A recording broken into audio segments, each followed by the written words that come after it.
At KRM, we're seeing significant growth in the use of videos for webinars and webcasts. To give you a feel for the different ways our clients are using video, we've put together this series of examples. Some play an ad or other information before the event starts. Here's an example of one.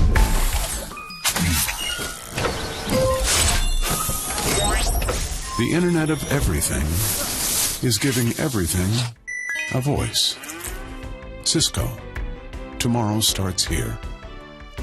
Welcome to today's Harvard Business Review webinar. The most common use of video is the use of clips to demonstrate something or illustrate a point. This example contains a video clip with its own soundtrack. So this was the final warning that we got from the final information from one of the captains of San Diego Fire Department who stood there and watched the show.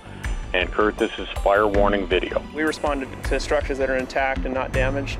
This will be obviously a structure that's been significantly damaged by an earthquake. The next example is one where the presenter narrates over the video. And so I wanted to turn my attention to that problem. But why is it important? Well, structural imaging alone isn't enough because life is... Putting speakers on the air via webcam is increasing in popularity. Take a look at these examples from one of our clients who uses them regularly. I just love the Form 5471.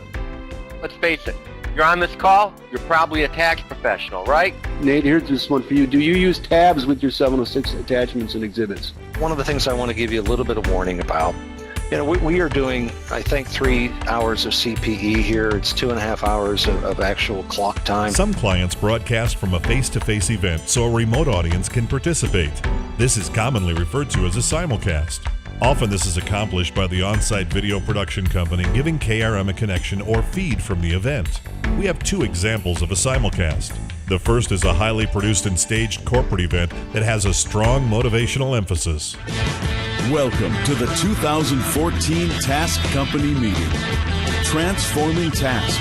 Think differently and think bigger. And now, please welcome Chief Executive Officer Dan Raschke.